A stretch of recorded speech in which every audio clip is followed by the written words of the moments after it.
All signs point to the location of WrestleMania 41 being locked in. Also, Drew McIntyre has spoken about his frustration after losing at Clash at the Castle 2022. And an active WWE superstar is in a surprising new backstage role. It's all in the wrestling news. Hello everybody, Jack and Ross back again with the second news video of the day. The WrestleMania 41 location looks to be confirmed, Ross, according to Fightful Select. Yeah, Fightful Select is saying that WrestleMania 41 appears to still be going to Minnesota if they have their way. Yes. What does this mean? Well, they say that back in July of last year, Fightful had learned that Minneapolis, Minnesota, was a frontrunner to land WrestleMania 41 in 2025.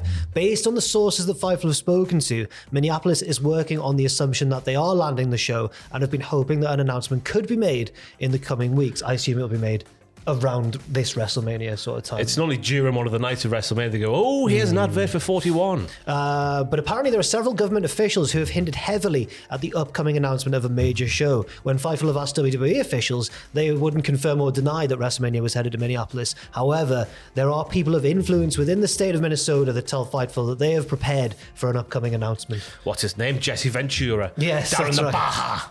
Yes. Or whatever he lives at these days. Anyway, it's worth noting that Minnesota officials have been particularly loose-lipped about this over the last year, with them leaking in April of 2023 that they were a finalist city for the event. We're told that in the past, specifically Minnesota, sometimes leaking that information has cost them leverage, whereas they thought it would increase buzz of the event landing there. Right. Well, maybe they've learned and they've only started to buzz about it now that they know they've got it. That might be the implication.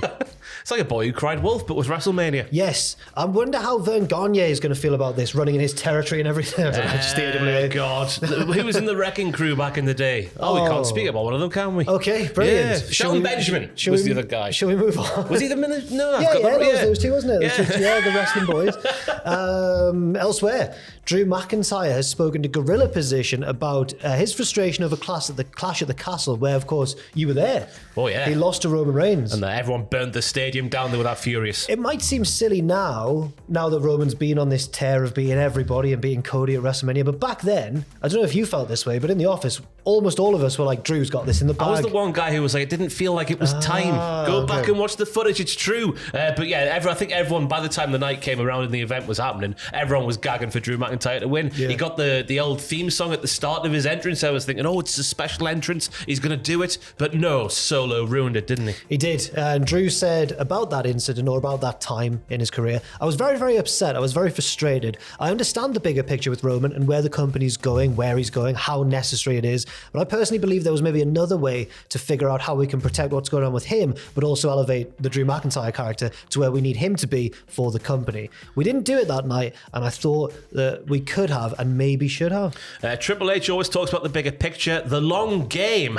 Pun intended, I imagine. If I'd won that night, the story wouldn't be the same, obviously, as it is right now. It's interesting. As frustrated as you might be at the time, you take the time to go through the emotions, and you have those emotions stored in mind when you get presented with an opportunity of we can really tell this interesting story now that is such an important part of. If it went the way I felt like it should have went on the night, we wouldn't be where we are right now. So wrestling's a funny old thing. The good thing is it's 52 weeks a year. You're only as good as your last match, your latest storyline. And I'd say his latest storyline has been the best of his career. I think it's been better than if I agree with him. Like, it's been better than if he had won the belt then. Yeah. Will we get this proper layered onion of a character who is just justified in everything that he does and everything makes sense? Yeah, I think there's two key events that lead up to this character that we see about, which is arguably the best thing that Drew's done in his career, which is the winning the belt when there was no one there at WrestleMania 36, and then this loss to Roman Reigns at Clash at the Castle. And I think it has led to... I don't think all the credit has to go towards creative, though, in this long-term storytelling. A lot of it has to lie on Drew as well for making the most of it. Yeah, I was going to say, I don't think they had this character in mind at Clash at the Castle with that loss happening and this going on now. So yeah, they've done well coming out of it, but I think that the long game has always just been Roman Reigns' reign. Yeah. I think Drew deserves credit as well for making the most of a disappointment and turning it into a positive. Yes. Elsewhere in WWE, there's been a surprising new, like a currently active star on the WWE roster, and quite a young one as well. I think he's younger than us. Of course he is. Of course he is. No, but I don't know if he's much younger than us. Is he not? I don't know. We'll get to him. Fightful Select have reported that a certain superstar was the producer for 2 WWE Speed matches at the recent SmackDown tape. Yeah, so Speed is matches that are time limited to 5 minutes or something, aren't they? And they're going to be on social media. Yeah. Pete Dunne was the producer of matches that included Tyler Bate versus Angel Garza, Cedric Alexander versus Big Odd Jones. Yes, and he was listed as the sole producer, according to Fightful Select, of both those matches, which is very interesting because it maybe shows what he'd like to do post his in-ring wrestling career, however far in the future that may be. It also might show that WWE value him. Well, it shows that they do value him as a mind for the business. I was going to say that's the most glaring thing from this. It's just the fact of all the rest on the roster, Pete Dunne is the one that's been chosen to do these or put these matches or help to put these matches together. He's obviously got a lot of experience of putting together cards and whatnot back over here with his promotion down south in that there warehouse that you went to, I think. That was Trent Sevens, but he had a hand in it. He had a hand in it, didn't he? Yeah, probably, yeah. But I'm sure he's... Oh no, he was involved with maybe Attack Pro as well, which was like an indie fun one. Not that they weren't all fun. All the wrestling's fun all the time, of course. But I remember Pete Dunne when he was becoming big on the UK indie scene and everything, and it was... Well, he was kind of seen as like very complete. Like he had all the technical stuff down.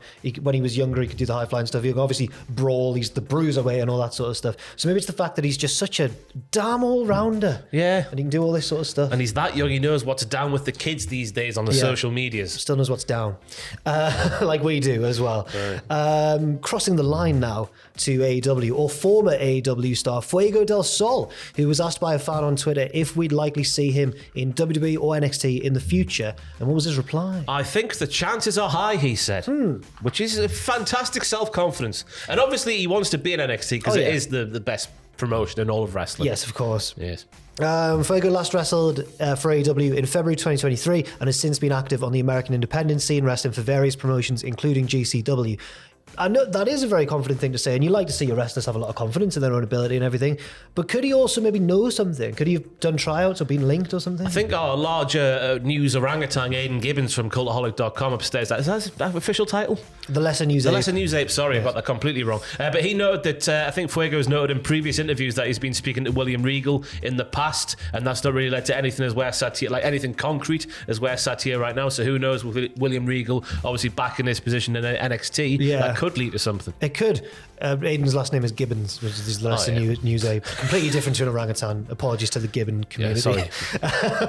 Jay the Snake Roberts, in other sort of AEW related news, he's re-signed with AEW, as revealed by the man himself on his podcast, The Snake Pit. Well, folks, he said, just to let you know, you're going to be looking at me on AEW for another year. That's right, they re-signed me, so that's great news. Looking forward to doing it. That's nice. I'm glad. We're seeing him in a more.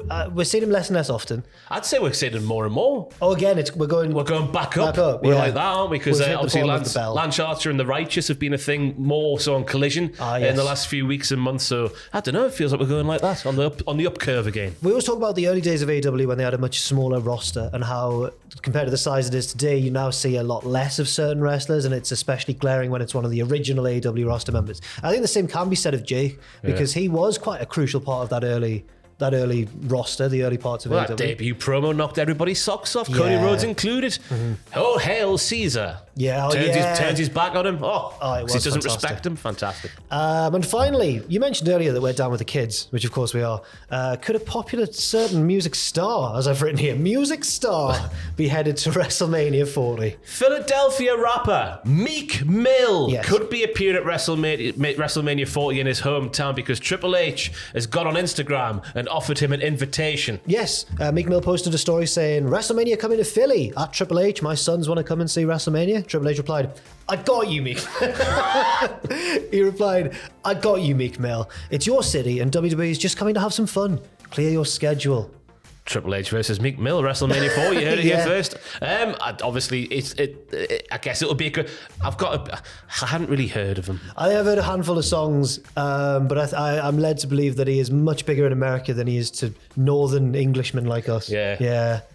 I know he had a feud with Drake at one point. What, the wrestler? No, not Drake Maverick. Oh. The rapper Drake. Fair. Yeah.